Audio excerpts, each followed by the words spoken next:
Marco Antonio Olvera de Radio Latino, California, presidente. Sobre este tema de impartición de justicia, la jueza Luz María Ortega Tlapa lo volvió a hacer ayer al otorgar un amparo para que el exdirector de Petróleos Mexicanos, Emilio Lozoya, no compareciera a declarar, al igual que 15 personas en calidad de testigos por el caso agronitrógenos, entre los que destacan el expresidente Enrique Peña Nieto, Luis Videgaray, el exsecretario de Energía Pedro Joaquín Colbert y por supuesto también el director de la CFE, Enrique Ochoa Reza. Y eso no es todo, presidente.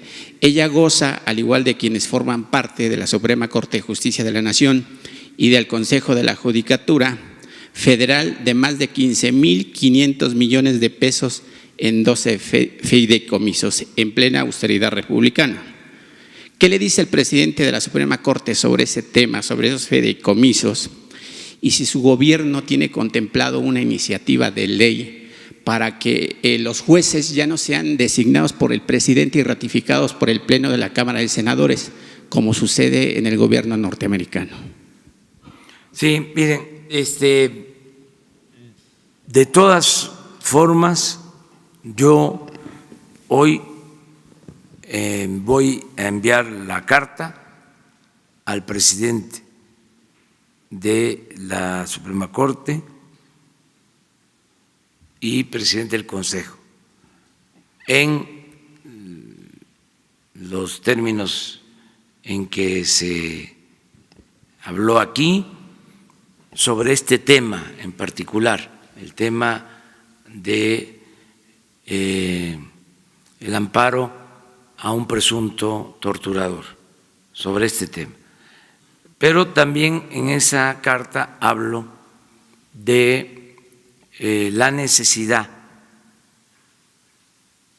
de combatir la corrupción y la impunidad. Y me atrevo a hacerlo, se lo expreso, porque considero que el presidente de la Suprema Corte de Justicia es un hombre íntegro, una persona honesta.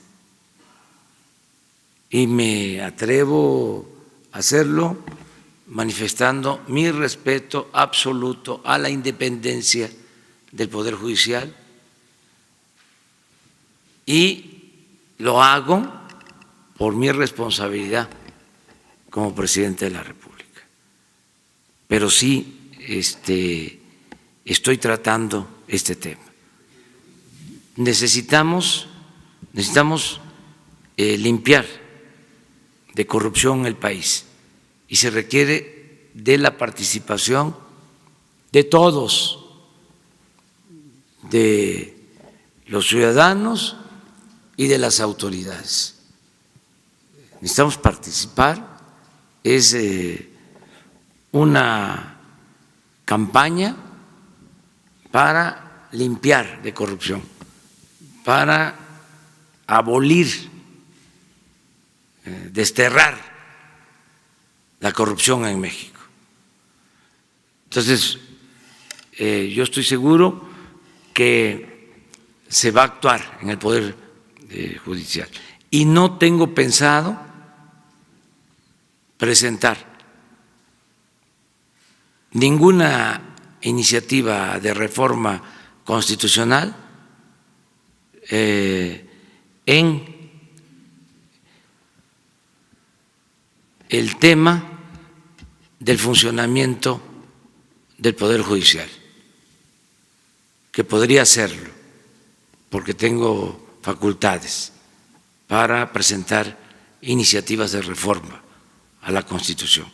No lo voy a hacer porque pienso que los procesos de renovación de las instituciones se pueden llevar a cabo si existen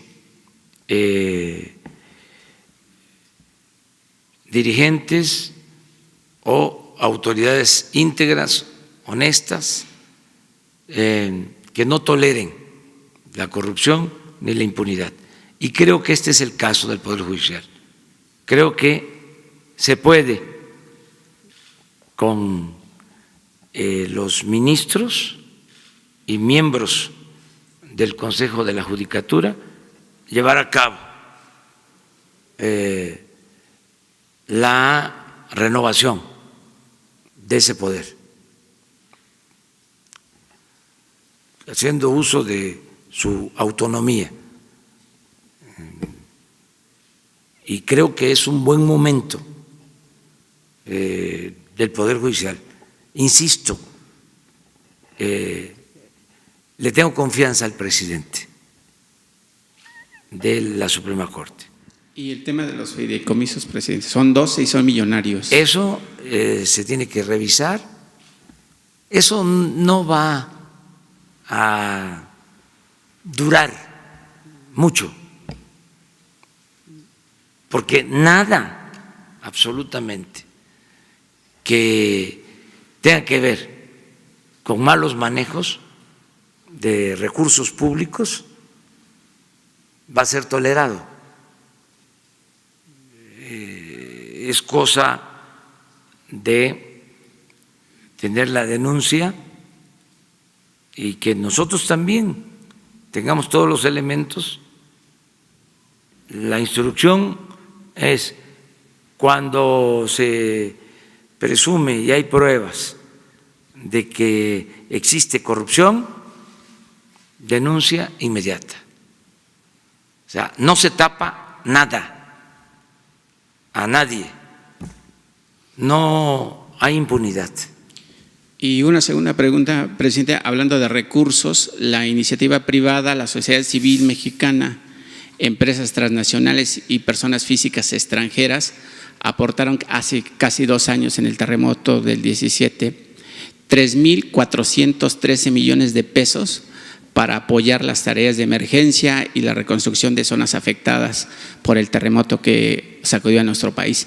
¿Cuál fue el reporte que le dejaron a su canciller? Porque ese dinero se lo entregó a la Secretaría de Relaciones Exteriores, que en ese momento encabezaba Luis Videgaray Caso.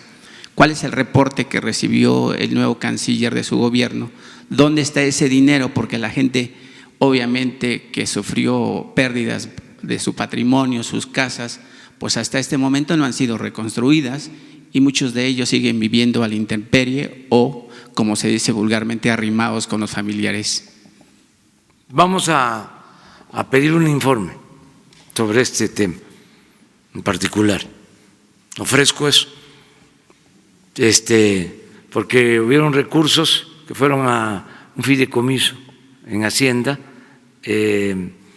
y recursos que tuvo información o se entregaron a través de la Secretaría de Relaciones Exteriores, pero en todos los casos, eso es lo que yo